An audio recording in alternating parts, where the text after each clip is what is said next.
Hello student, हर हर महादेव। हमारा जो initiative है तो कंप्लीट 6 to 12 NCERT, उसमें आज क्लास 6 और 7 कंप्लीट हो चुके हैं। क्लास 8 ऑफ ज्योग्राफी है, chapter 4 tribals, dikus and the vision of a golden age. तो इसमें बताया जा रहा है कि 1895 में ना एक मैन थे जिनका नाम था बिरसा मुंडा। वो ना फॉरेस्ट में रोम करते थे, विलेज छोटा नागपुर का, झारखंड में रहते थे, ठीक है। और पीपुल ना उनको मिनाकुलस पावर बोलते थे कि उनके पास मिनाकुलस पावर है और फिर वो ना क्यूर कर सकते हैं ऑल टाइप ऑफ डिजीज और मल्टीपल ग्रेन को, ठीक है। बिरसा ने अपने आप को डिक्लेयर किए थे गॉड और अपॉइंट किए थे ताकि वो पीपुल सबको इस ट्रबल से निकाल सके। फिर ना वो स्लेवरी जो था डिकूज का, आउटसाइडर्स का, ठीक है। जब 1000 बिगेन फॉलोइंग बिरसा, तो इसके बाद में क्या हुआ कि सारा ना थाउजेंड्स ऑफ पीपुल्स ने बिरसा को फॉलो करने लगा और बिलीव करने लगा उनको भगवान, ठीक है, God, and has come to solve their problems, all their problems. और वो सोची कि ना ये बिरसा मुंडा जो है ये सारे प्रॉब्लम उनके सॉल्व कर देंगे। फिर बिरसा ना वो किस बॉर्न किए थे मुंडास के फैमिली में, वो ट्राइबल ग्रुप के थे, छोटा नागपुर के, और उनके but his followers includes other tribals of the region Santhals and Oraon. But इसके जो फॉलोअर्स थे ना बिरसा मुंडा के, वो ओरांव जाति के भी थे और संथाल्स जाति के भी थे, ठीक है। और ये जो थे डिफरेंट वे में ना अनहैप्पी थे क्योंकि उनका चेंज कर रहे थे, एक्सपीरियंसिंग प्रॉब्लम कर रहे थे और फेस कर रहे थे ब्रिटिश रूल को, ठीक है। तो ना उनके familiar way of life seemed to be disappearing, their livelihood were under threat and their religion appeared to be danger। तो उनको लग रहा था कि उनके रिलीजन ना डेंजर में है ब्रिटिश की वजह से और वो ना अच्छी तरीके से अपना लाइफ नहीं स्पेंड कर पा रहे हैं। What problems did Birsa set out to resolve? तो अब बिरसा कौन सा प्रॉब्लम को सॉल्व करने के लिए काम कर रहा था?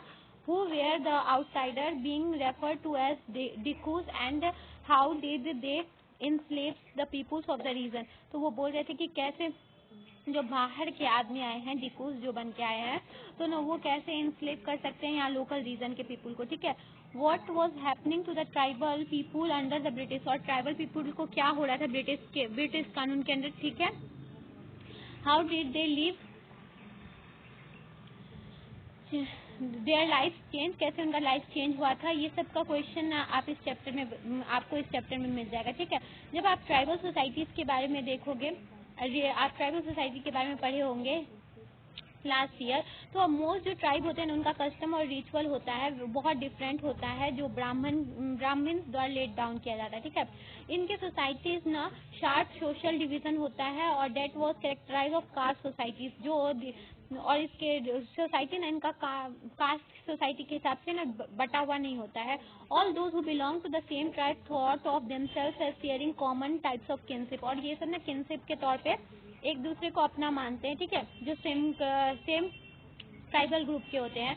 हाँ, इसका मतलब ये नहीं है कि वो नो सोशल और इकोनॉमिक डिफरेंस होता है उन सब के बीच में, ठीक है। उनके बीच में सोशल और इकोनॉमिक डिफरेंस होने के बावजूद भी ये सब ना एक दूसरे को अपना मानते हैं, ठीक है। How did tribal groups live? तो ये सब ट्राइबल ग्रुप्स कैसे रहते थे? 19th सेंचुरी में ट्राइबल पीपुल जो डिफरेंट पार्ट के थे इंडिया के, वो इन्वॉल्व हो गए थे वैरायटी ऑफ एक्टिविटीज में। समवेयर झूम कल्टीवेटर। तो झूम कल्टीवेशन क्या होता है? जो ना शिफ्टिंग कल्टीवेशन होता है, इसमें क्या होता है, स्मॉल पैच ऑफ लैंड लिया जाता है फॉरेस्ट का और इसके बाद ना यहाँ का जितना भी ट्री होता है उसको हटा दिया जाता है, काट दिया जाता है और उसके बाद बर्न कर दिया जाता है और इसको कल्टीवेशन लैंड के तरीके से बना दिया जाता है। और ये जो ऐश होते हैं ना, वो फायरिंग से कंटेंट होते हैं उसमें पोटैश दिया जाता है, फर्टिलाइजर हो जाता है सोइल के लिए। और ये ना एक्स से कट करते हैं ट्रीज को और फिर स्क्रैच ऑफ सोइल को प्रिपेयर करते हैं कल्टीवेशन के लिए। They broadcast the seeds that is scared the seeds on the field instead of plugging the lands and sowing the seeds. वो ब्रॉडकास्ट कर देते हैं, मतलब फैला देते हैं, ठीक है। Once the crop was ready and harvest, they moved to another field। और जैसे ही एक बार क्रॉप रेडी होकर उनको हार्वेस्ट कर लिया जाता था, वो ना एक फील्ड से दूसरे फील्ड फिर चले जाते थे और इसको ना कल्टीवेट करते थे, left follow for several years, और इसको छोड़ दिया जाता था बहुत दिनों तक, ठीक है। शिफ्टिंग कल्टीवेशन जो होता था, कल्टीवेटर जो होते थे वो फाउंड किए जाते हैं हिली और फॉरेस्टेड ट्रैक्स में, नॉर्थ ईस्ट में और सेंट्रल इंडिया में। जो लाइफ होता था इन ट्राइबल पीपुल का डिपेंड करता था free movement with in forest, और वो एबल होते थे कि यूज कर सके लैंड और फॉरेस्ट ग्रोइंग क्रॉप्स को। This is the only way they could practice shifting cultivation. तो इसी का वजह से ना वो प्रैक्टिस कर पाते थे शिफ्टिंग कल्टीवेशन को। सम वेयर हंटर्स एंड गैदरर्स, कुछ हंटर और गैदरर भी थे। जो मैनी रीजन्स थे ना ट्राइबल ग्रुप्स के, वो हंटिंग एनिमल और गैदरिंग भी करते थे फॉरेस्ट प्रोड्यूस का भी, ठीक है।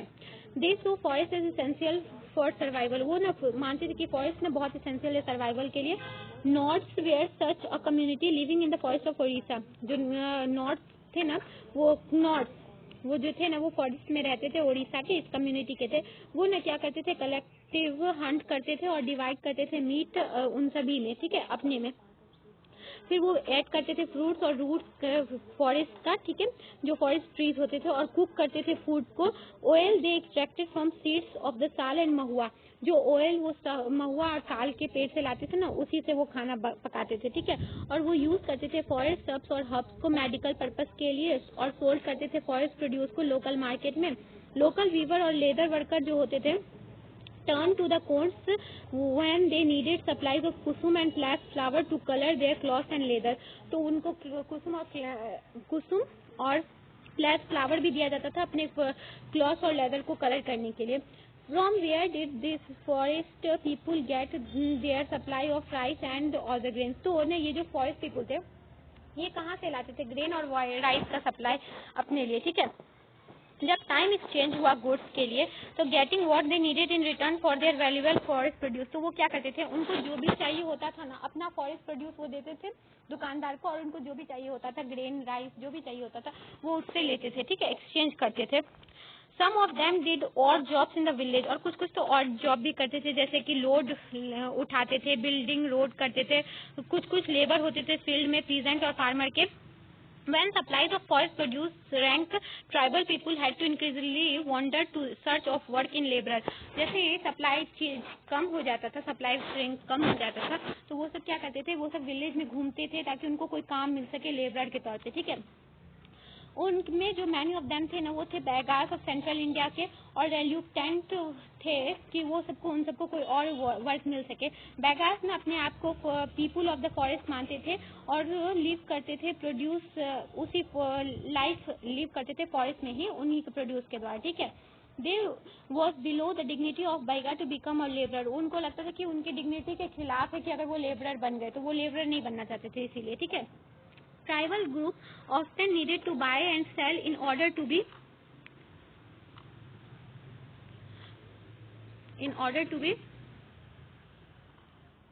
able to get goods that were not produced within the locality, तो उनको क्या होता था बाय और सेल करना पड़ता था इसीलिए फूड को, क्योंकि उनकी लोकेलिटी में जो जो फूड नहीं अब ग्रो हो पाता था तो उसके लिए उनको किसी पे तो निर्भर रहना पड़ेगा, तो इसीलिए वो सेल और गुड का तकनीक को यूज करते थे, ठीक है।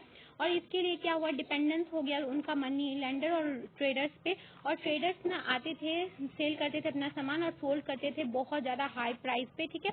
मनी लैंडर उनको लोन देते थे वो भी ट्राइबल को, और फिर इसका जितना कैश नीड होता था वो भी उनको देते थे, और जितना भी वो कैश अर्न करते थे ना वो इंटरेस्ट के तौर पे ले लेते थे। इंटरेस्ट इतना ज्यादा उन पे चार्ज किया जाता था, बहुत ज्यादा हाई होता था, ठीक है। So for the tribals, market and commerce often meet debt and poverty. तो ट्राइबल्स के लिए क्या हो गया, मार्केट और कॉमर्स जो था ट्रेडर्स या मनी लैंडर हुआ, तो वो उनके लिए ना एक तरीके का कर्ज ही बन गया और फिर गरीबी का कारण बनता जा रहा था, ठीक है। They therefore came to see the money lender and traders as evil outsider and the cause of their misery. तो वो क्या सोचने लगे कि ये जो ट्रेडर्स और मनी लैंडर है ना ये इन सबके प्रॉब्लम का कारण है, ठीक है। ये सब सोचने लगे कि ये सब उनका दुश्मन है और उनके कॉज का कारण है, जो उनको प्रॉब्लम हो रहा है ना अभी उन्हीं का कारण ये मनी लैंडर से भी है। सम हर्डेड एनिमल, और कुछ कुछ ना एनिमल को हर्ट करते थे। आप हर्डिंग और रेयरिंग के बारे में पढ़े होंगे कि बहुत सारे ट्राइबल ग्रुप्स हर्डिंग और रेयरिंग करते थे। जो पेस्टोलिस्ट होते थे ना वो ना एक जगह से दूसरी जगह मूव करते थे और हर्ट करते थे कैटल को और शिप्स को अकॉर्डिंग टू द सीजन, ठीक है। जब ग्रास होता था वन प्लेस में वेयर एग्जॉस्टेड, जब खत्म हो जाता था तो वो ना दूसरे एरिया में चले जाते थे। वन गुज्जर जो पंजाब हिल्स के थे और लबाड़ीज ऑफ आंध्र प्रदेश के थे वो कैटल हर्डर्स थे, और गड्डीज ऑफ कुल्लू के वो सीप हर्ड्स थे, और बकरवाला जो कश्मीर के थे वो रेयर करते थे गॉड को, ठीक है। और इसके बारे में आप ना मोर अबाउट ऑफ अब नेक्स्ट ईयर वाले हिस्ट्री बुक में ना आप इसके बारे में पढ़ोगे, ठीक है, कि किस हिसाब से ये सब क्या क्या करते थे, ठीक है। A time to hunt, a time to sow, a time to move to a new field. अब देखो इसके बारे में बताया जा रहा है क्या आप नोटिस किए थे कि जो पीपुल लिव करते थे डिफरेंट टाइप ऑफ सोसाइटी में, वो शेयर करते थे सेम नोशन ऑफ वर्क और टाइम को। जब उनका शिफ्टिंग कल्टीवेशन होता था, हंटर्स होते थे डिफरेंट रीजन के, वो रेगुलेट करते थे calendar and division of task for man and women. वो ना डिवीजन कर देते थे टास्क अपना मैन और वुमेन में, ठीक है, कि उनको मैन को क्या करना है, वुमेन को क्या करना है, ठीक है।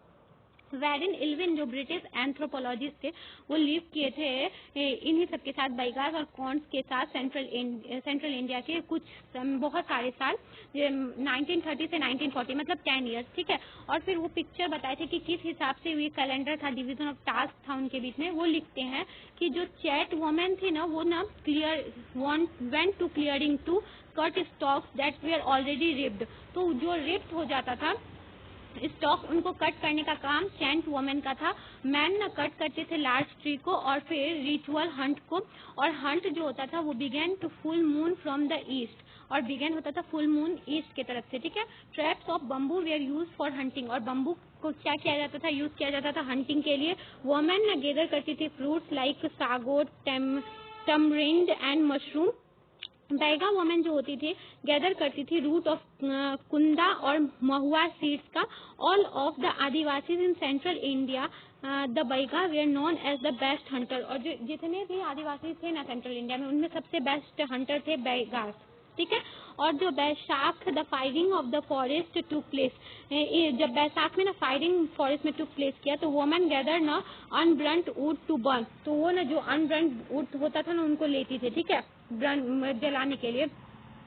Man continue to hunt, man hunt करते थे नियरर विलेज में, और वो फेच करते थे sowing to place and hunting still went on. और जब वो देखते थे कि किस हिसाब से सोइंग हो रहा है, और वो सब हंटिंग का काम स्टिल रखते थे, ठीक है। From Ashadh to Bhadon the man worked in the from Ashadh to Bhado the man worked in the field, और आषाढ़ से भादो तक ना मैन क्या करते थे, वर्क करते थे फील्ड में। In Connor, the first fruits of began were reaped, and in Kartik, कुठी became reap। तो क्या होता था कि ना जब फर्स्ट फ्रूट रिप होता था कौड़ के टाइम में, और कार्तिक के टाइम में कुटकी बिकेम रिप होता था, ठीक है। और अगहन में ना सब क्रॉप जो होते थे रेडी हो जाते थे, और पूछ में ना विनोइंग का काम होता था, ठीक है। पूछ ना also the time for dance and marriage, पूछ ऐसा समय था उन सबके लिए जब उस टाइम में ना उनका डांसिंग होता था और मैरिज होता था, मैरिज सेरेमनी उसी टाइम में परफॉर्म किया जाता था, ठीक है। मार्क शिफ्ट करता था बेवार्स को हंटिंग गैदरिंग में, जो मेन सबसिस्टेंस एक्टिविटी था। जो साइकिल डिस्क्राइब किया गया है इसमें ना बताया जा रहा है कि first year in the first year के बारे में, ठीक है। सेकेंड ईयर में ना वो मूव करते थे हंटिंग को लेके, और फिर फ्यू क्रॉप्स को सोन करते थे और हार्वेस्ट करते थे। But since there was enough food and man lived in the bewars, it was only in the third year that the diet had to be supplemented with the forest product, और diet को supplement कर दिया जाता था forest product के साथ, ठीक है। ये संथाल गर्ल है जो केयर कर रही है फायरवुड बिहार में, 1946 का इस फिगर को दर्शाया जा रहा है। Children go with their mother to the forest to gather forest produce, तो चिल्ड्रन क्या करती हैं, जो लड़कियां होती हैं ना वो अपनी माँ के साथ जाती है फॉरेस्ट के सामान को कैरी करके लाने के लिए, ठीक है। सम टुक टू सेटल्ड कल्टीवेशन, कुछ ना सेटल कल्टीवेशन में आ गए थे, ठीक है। जैसे ही 19th सेंचुरी खत्म हुआ, मैनी जो थे ट्राइबल ग्रुप्स के वो बिगेन करने लगे सेटलिंग डाउन, और फिर ना वो कल्टीवेट करने लगे अपने फील्ड में one place year after year instead moving place to place. वो क्या मूव करना छोड़ दिए कि एक प्लेस से दूसरे प्लेस जाना, और फिर ना वो प्लग करने लगे, और gradually right over the land they lived on, और वो राइट अपना रखने लगे जिस लैंड पे वो सब रहते थे। मैनी केसेस में देखा गया है कि मुंडा जो छोटा नागपुर के थे वो बिलोंग करते थे clan as a whole. All members of the clan were regarded as descendants of the original settlers, जो डिसीडेंट्स थे ना ओरिजिनल सेटलर्स के, वो उन्हीं के क्लेन बताए जाते हैं। Who had first cleared the land, जो सबसे पहले क्लियर किए थे लैंड को। Therefore all of them had right of the land, right on the land. तो इसका मतलब ये हुआ कि सबके पास अपना राइट था लैंड का। Very often some people within the clan acquired more power than others, some became chief and other followers. बहुत ही कम होता था कि ना किसी के पास ज्यादा पावर हो जाता था तो कोई चीफ हो जाता था और कोई क्लैन बन जाता था। कोई फॉलोवर्स बन जाता था। पावरफुल मैन ना ऑफ्टन रेंट करते थे अपने लैंड को ताकि और वो कल्टीवेट और उनमें कल्टीवेशन करवाते थे, वो खुद से कल्टीवेशन नहीं करते थे, ठीक है। ब्रिटिश ऑफिशियल ना तो ये देखे थे सेटल ट्राइबल ग्रुप्स को, गॉन्ड्स का और संथाल्स को, वो सिविलाइज्ड देन हंटर गैदरर और शिफ्टिंग कल्टीवेशन, वो देखे कि वो सब मोर सिविलाइज है जबकि वो हंटर गैदरर और शिफ्टिंग कल्टीवेशन प्रयोग नहीं करते। Those who lived in the forest were considered to be wild and savage, they needed to be settled and civilise. तो उनको लगता था कि जो भी फॉरेस्ट में रहते हैं ना वो अनसिविलाइज्ड है, तो उनको ना वो वाइल्ड है, मतलब कि जंगली है, तो ना उनको ना सिविलाइज किया जाना चाहिए और सेटल किया जाना चाहिए, ठीक है।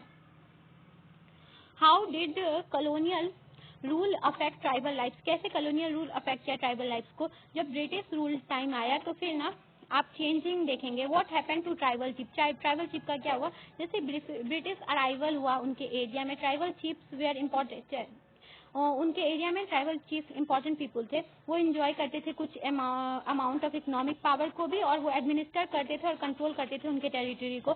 कुछ प्लेस में ना ऐसा होता था कि वो अपना ओन पुलिस और डिसाइड करते थे लोकल रूल भी लैंड और फिर फॉरेस्ट मैनेजमेंट पे।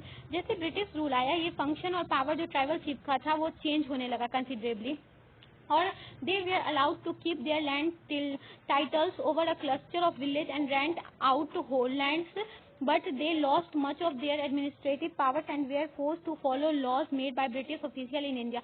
जो भी ब्रिटिश ऑफिशियल इंडिया में फोर्स कर रहे थे ना, उनको लॉ बना रहे थे, जो भी वो लैंड का तो था पर उनसे टैक्स लिया जा रहा था, तो वो सब चीज ने उनको प्रॉब्लम कर रहा था। दे ऑल्सो हैड टू पे ट्रिब्यूट टू द ब्रिटिश, और उनको ट्रिब्यूट भी देना पड़ता था ब्रिटिश को, और discipline the tribal groups on behalf of the British, और वो ना डिसिप्लिन बन गए थे ट्राइबल ग्रुप के बिहाफ ऑफ द ब्रिटिश, ठीक है।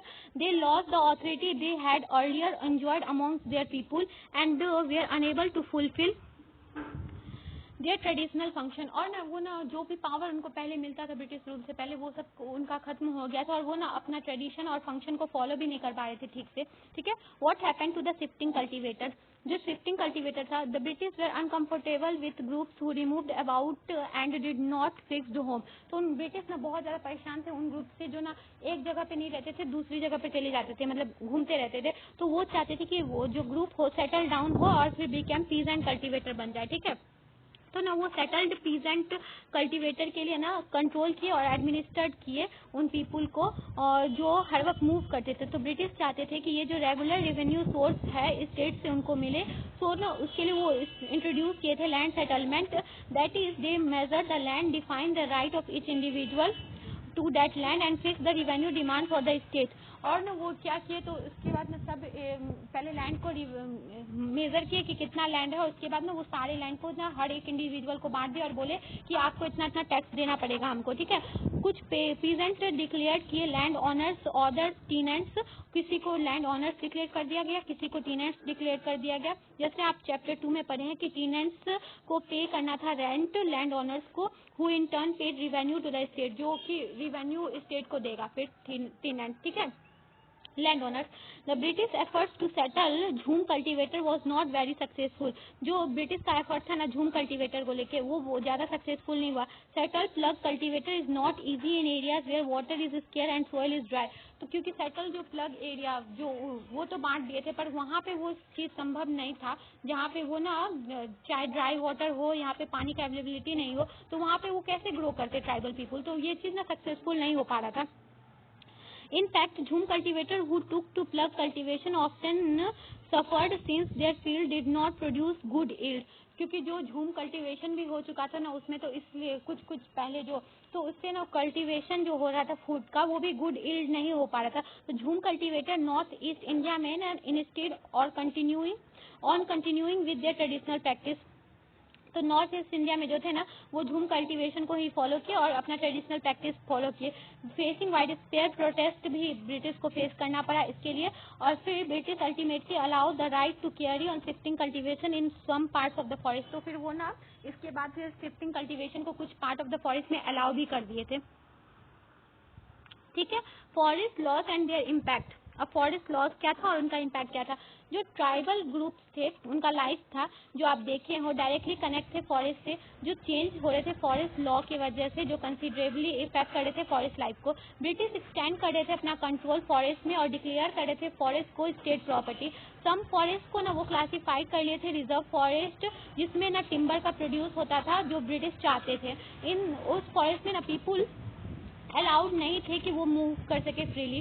प्रैक्टिस झूम कल्टीवेशन करने के लिए भी अलाउड नहीं थे, कलेक्ट फ्रूट करने के लिए भी, हंट एनिमल के लिए। और how were jhum cultivator to survive in such a situation, तो फिर ऐसे झूम कल्टीवेशन जो करते थे वो कैसे सर्वाइव करते इस सिचुएशन में, ठीक है। तो many of their forced to move to other areas in search of work and livelihood, तो फिर ना बहुत सारी इसमें से फोर्स हो गए थे कि वो उनको ना कहीं और जाना पड़ा फिर सर्च ऑफ वर्क और लाइवलीहुड के लिए, ठीक है। But once the British stop the tribal people from living inside forest, they faced a problem. From where would the forest department get its labor to cut trees for railway sleepers and to transport logs? तो पर जैसे ही British ना उनको मना कर दिए थे forest में रहने से, पर इससे ना ब्रिटिश को खुद भी ना प्रॉब्लम सामना करना पड़ा कि कहाँ से फॉरेस्ट डिपार्टमेंट लेबर को लाएंगे जो कट करेगा ट्री को रेलवे स्लीपर्स और ट्रांसपोर्ट लॉग्स बनाने के लिए, ठीक है। Colonial official cam up with a solution, तो कॉलोनियल ऑफिशियल ना सॉल्यूशन के साथ आए। वो डिसाइड किए कि ना वो झूम कल्टीवेटर का सम स्मॉल पैच देंगे लैंड के लिए फॉरेस्ट में, और वो ना कल्टीवेट करेंगे कंडीशन, कुछ कंडीशन पे जो वहाँ पे रहेंगे, और लेबर भी प्रोवाइड करेंगे फॉरेस्ट डिपार्टमेंट को, जो हम सब लुक आफ्टर द फॉरेस्ट, जो फॉरेस्ट को देखेंगे भी, ठीक है। तो इन कुछ रीजन में ना फॉरेस्ट डिपार्टमेंट स्टेबलाइज हुआ फॉरेस्ट विलेज में, ताकि इंश्योर किया जा सके regular supply of cheap labour को, ठीक है। Many tribal groups reacted against the colonial forest laws, और बहुत सारे ट्राइबल ग्रुप ने रिएक्ट भी किए थे इस चीज को लेके, कॉलोनियल रूल को लेके। फिर वो ने डिसोबीट किए थे न्यू रूल्स को और कंटिन्यू कर रहे थे, वो डिक्लेयर्ड इलीगल, वो बताए थे कि ये इलीगल है, और ना रोज किए थे open rebellion such as revolt of Songram Sangma in 1906 in Assam, और ऐसा ही रिवोल्ट था एक सोंगरम संगम का 1906 में असम में, और फॉरेस्ट सत्याग्रह था 1930 का सेंट्रल प्रोविंसेस में। द प्रॉब्लम विथ ट्रेड, अब प्रॉब्लम क्या होता है ट्रेड के साथ, ठीक है। 19th सेंचुरी में ट्राइबल ग्रुप ना जो फाउंड करे थे ट्रेडर्स और मनी लैंडर को, जो ना coming forest into more often wanting to buy forest produce, तो वो आते थे जो मनी लैंडर, तो वो क्या करते थे फॉरेस्ट प्रोड्यूस लेने के लिए आते थे, ठीक है। और फिर ना ऑफर करते थे कैश लोन और आस्क करते थे वेजेस के लिए, ठीक है। इट टुक ट्राइबल ग्रुप से some time to understand the consequences what was happening, तो इसके लिए ना ट्राइबल ग्रुप को कुछ समय तो लगा कि सोचने समझने के लिए कि क्या उनके साथ हो रहा है, कि आप केस को सिल्क ग्रोअर्स के केस को कंसीडर करेंगे। 18th सेंचुरी में ना इंडियन सिल्क ना डिमांड था यूरोपियन मार्केट में, तो फाइन क्वालिटी का इंडियन सिल्क ना हाईली वैल्यूएड एक्सपोर्ट किया जाता था इंडिया से increase rapidly. As the market expanded, East India Company official try to encourage silk production to meet their growing demand, तो जैसे मार्केट इंक्रीज हुआ तो ईस्ट इंडिया कंपनी चाहते थे कि उनको ना वो सिल्क डिमांड पे कंट्रोल करे और उनके ऑफिशियल इस चीज को इन डिमांड को मीट करे, ग्रोइंग डिमांड को, ठीक है। हजारीबाग जो प्रेजेंट डे झारखंड का है, वो ना संथाल का था, रेयर करते थे कुकुन्स, ठीक है। वो ट्रेडर्स ने डील करते थे silk sent in their agents who gave loan to the tribal people and collect the cocoons, तो ना वो एजेंट्स बनाते थे, तो उनमें क्या करना था, उनको लोन दिया जाता था और वो कुकुन्स लेते थे उनसे। जो ग्रोअर होते थे पेड करते थे ₹3 और 4 फॉर 1000 कुकुन, 1000 कुकुन्स के लिए 3 और 4 रुपीज में पे करते थे। They were then exported to burdens और टू बर्दवान और Gaya, where they were sold at 5 times the price, तो फिर उसके बाद ना वो बर्दवान और गया में ना इस चीज का 5 गुना, 5 times मतलब 3 का तो 15 रुपीज में उसको ना बेचते थे, ठीक है। जो मिडिल मैन होते थे, जो ना so called because they arrange deals between the exporter and silk growers made huge profit, जो मिडिल मैन होते थे वो बहुत ज्यादा ह्यूज प्रॉफिट लेते थे, जो ग्रोअर्स और डीलर्स के बीच में जो रिश्ता बनाते थे, ठीक है।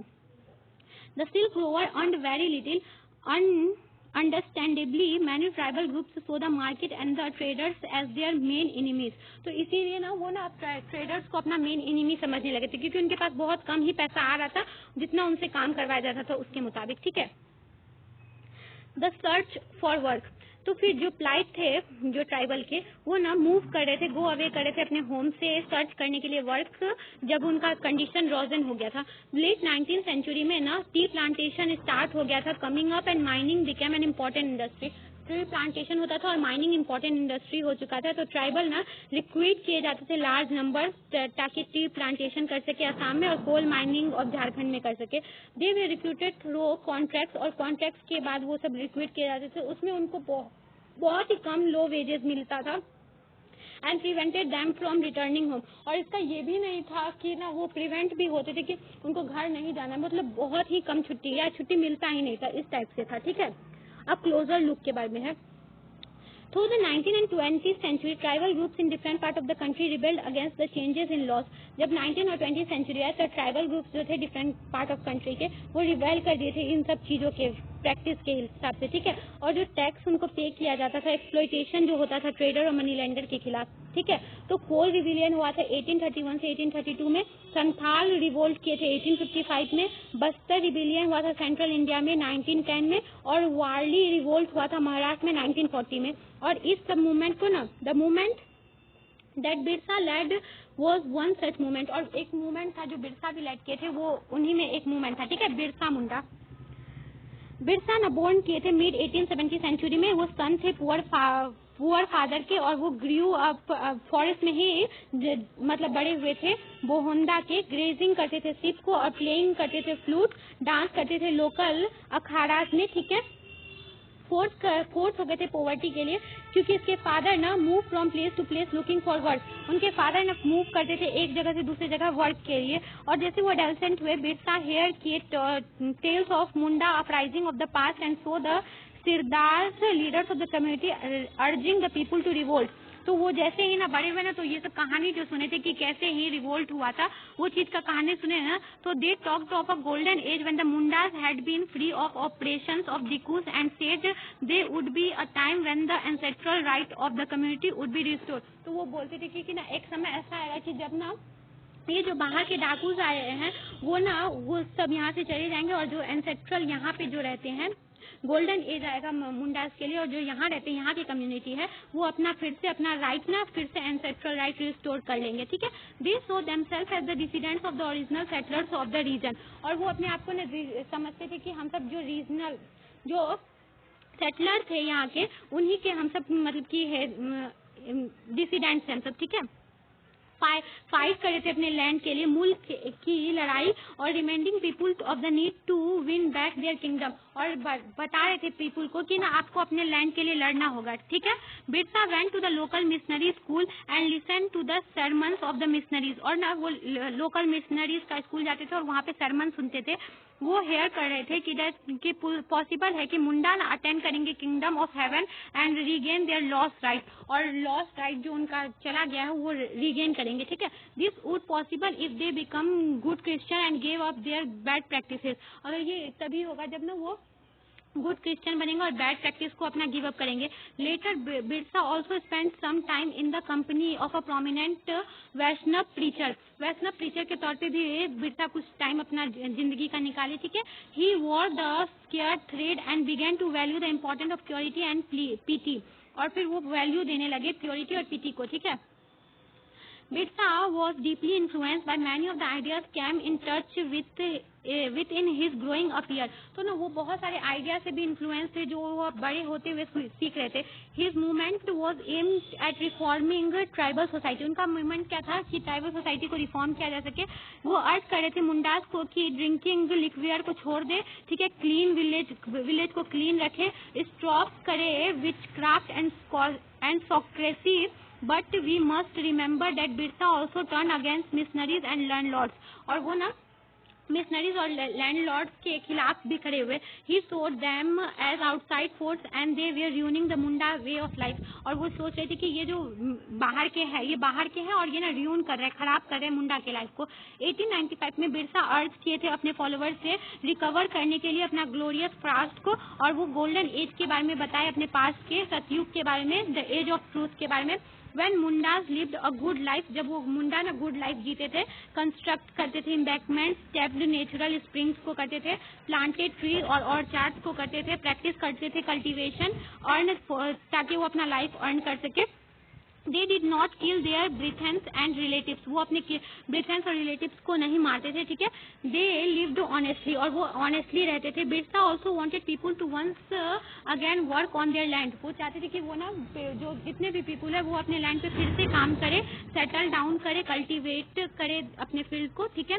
What worried British official most was the political aim of the Birsa movement, तो वो ब्रिटिश ऑफिशियल को क्या घबराहट फैला रहा था कि बिरसा का जो पॉलिटिकल मूवमेंट था ना, पॉलिटिकल एम जो था बिरसा मुंडा का मूवमेंट का, कि वो ना मिशनरीज को वो और फिर मनी लैंडर को, लैंडलॉर्ड को, गवर्नमेंट जो मुंडा राज में सेट हुए थे उनको हटा के फेंकेगा, ठीक है। The movement identified all this forces as the cause of misery the Munda were suffering, तो इनको ये लग रहा था बिरसा मुंडा, तो ये सब ही है कारण है जिस वजह से मुंडा सफर कर रहे हैं, ठीक है। लैंड पॉलिसीज जो ब्रिटिश का वो डिस्ट्रॉय कर रहा है ट्रेडिशनल लैंड सिस्टम को, लैंडलॉर्ड्स और मनी लैंडर ना टेक कर रहे थे उनके लैंड को, और मिशनरी क्रिटिसाइज कर रहे थे उनके ट्रेडिशनल कल्चर को, ठीक है। As the movement spread, the British officials decided to act. They arrested Birsa in 1895, convicted him on charges of rioting and jailed him for 2 years. और जैसे ही मूवमेंट स्टार्ट हुआ तो बिरसा को वो सब ना जेल में वो पकड़ लिए, अरेस्ट कर लिए 1895 में, उनको चार्ज लगाया कि वो रियोट कर रहे हैं और उनको जेल में रखे 2 साल तक, ठीक है। और बिरसा ने रियलाइज हुए 1897 में, तो वो ना touring the village to gather support, तो वो ना विलेज में ट्यूर करने लगे सपोर्ट गैदर करने के लिए, और यूज किए वो ट्रेडिशनल सिंबल और लैंग्वेज को, ताकि वो पीपुल को रॉस कर सके, अर्ज कर सके उन सबको, ताकि वो रावण जो डिकूज और यूरोपियंस थे उनको मार सके, उनको किंगडम से हटा सके।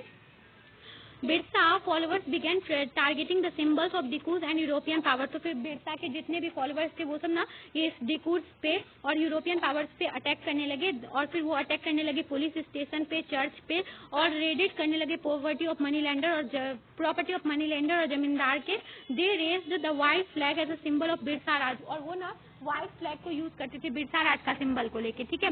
1900 में बिरसा डाइट कर गए कोलेरा, और मूवमेंट और उसका जो मूवमेंट था वो खत्म हो गया।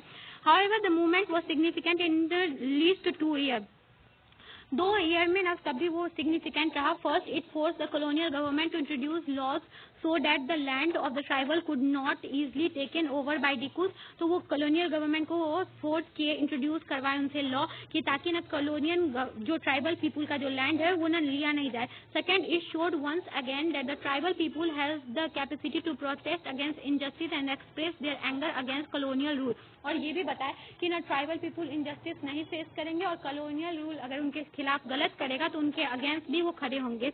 They did this in their own specific way, inventing their own rituals and symbols of struggle, और ये ना ये उन खुद के स्पेसिफिक वे से वो सब किए थे और इन्वेंट किए थे अपना ओन रिचुअल को और सिंबल ऑफ स्ट्रगल को, ठीक है। इस चैप्टर में बस इतना ही था, ये है बिरसा मुंडा, ठीक है। तो ये चैप्टर का अच्छी तरीके से समझ में आया तो इनके सारे क्वेश्चन को सॉल्व करना।